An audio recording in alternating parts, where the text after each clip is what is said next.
This week, a radioactive lizard and a giant monkey battle it out to become the king of all monsters, but the story of their first meeting isn't as simple as the Hollow Earth theory. My name is Achilles, and let's talk about how Godzilla vs. King Kong came to be.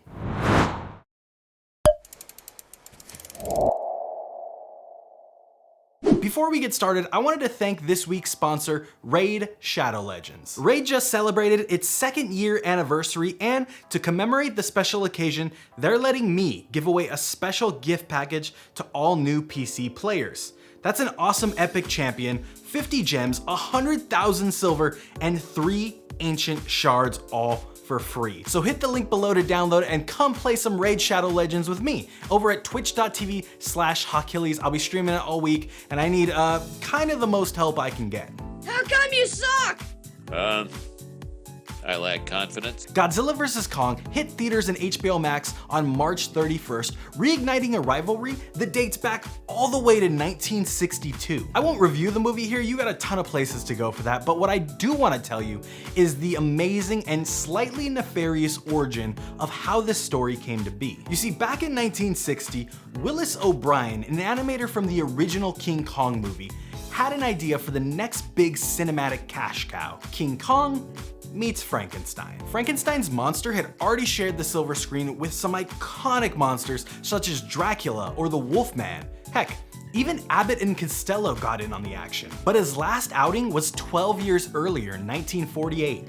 Frankenstein was a household name, but he was definitely your dad's favorite monster. O'Brien believed that this was the ticket for both franchises to be thrust back into the spotlight, even going so far as to write a story treatment and making concept art. A giant version of Frankenstein's monster would battle King Kong all through the streets of San Francisco, culminating in a massive showdown on the Golden Gate Bridge. As Kong had some previous experience of desecrating national landmarks, that's who my 1960s minimum wage bet would have been on. There was only one problem.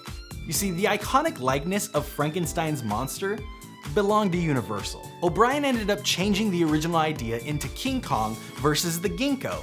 Who is the Ginko? This guy. The Ginko is a monster created from the dead bodies of animals by the original Dr. Frankenstein's great-grandson deep in the jungles of Africa. Yes, Willis O'Brien was struggling to keep this monster fight alive, but he soon found help in the form of Hollywood producer John Beck. Successful for movies like Harvey and One Touch Venus, Beck struck a handshake deal with O'Brien to help bring his vision to the big screen. Beck took the original treatment and commissioned George Worthing Yates to write a full script for the movie. Yates wrote Frankenstein 1970 for Warner Brothers and The Amazing Colossal Man, so he was very familiar with the concepts that Beck and O'Brien were looking for. But I can already hear you asking, wait, I thought Frankenstein was owned by Universal. Like I said, Frankenstein's iconic likeness is owned, but not the monster itself. As long as your monster doesn't bear a striking resemblance to Boris Karloff, you were generally fine. Thus, the script was written for the original story, now sporting the title King Kong vs. Prometheus. While not as recognizable as a name,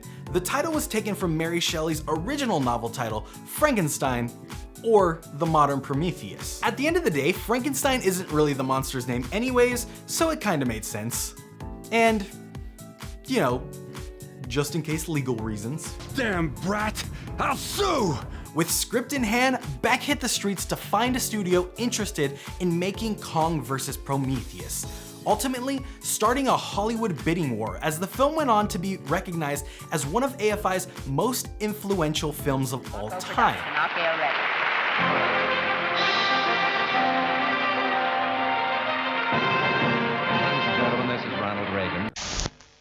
Hold on, wait. April Fools, none of that actually happened. Beck couldn't find a single studio to make the movie.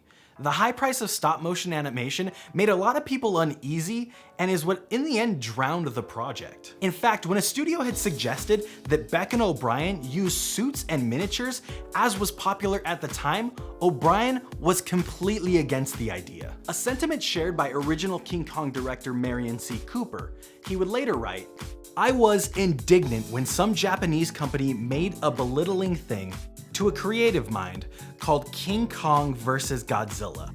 I believe they even stooped so low as to use a man in a gorilla suit, which I have spoken out against so often in the early days of King Kong. To Willis O'Brien, this was the end of the line. There was no studio in Hollywood willing to touch his vision. So, he went on to work on other projects like The Lost World and It's a Mad, Mad, Mad, Mad World.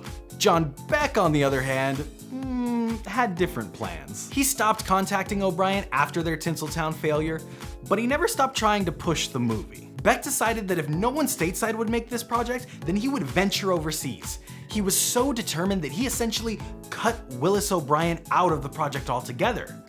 And that is when John Beck found his buyer.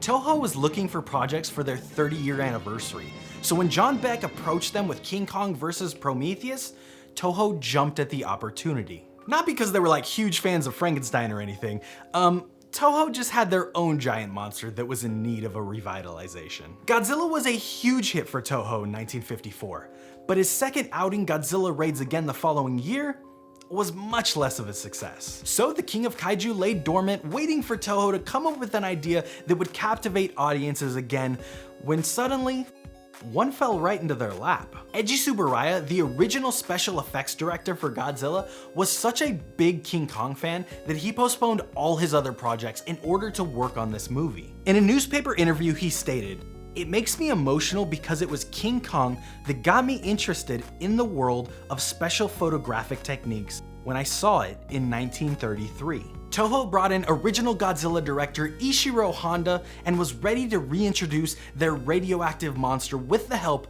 of King Kong.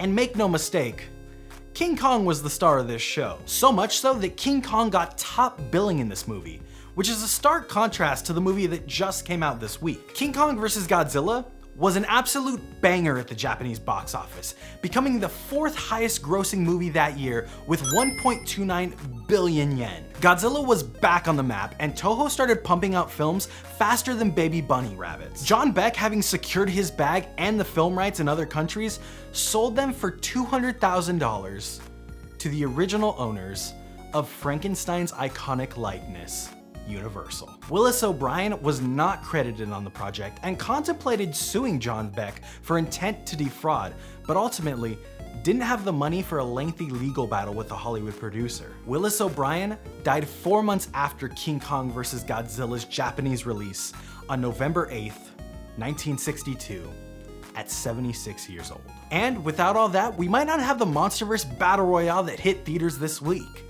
So let me know what you think about that movie or the 1962 version in the comment section down below, or you can come talk to me about it live every Tuesday, Thursday, Saturday, twitch.tv/Hawkillies, 7 p.m. Pacific time or 7 a.m. Pacific time on Saturdays. Plus, I want to be friends with you. Come find me on all my social media. They are right there on the screen.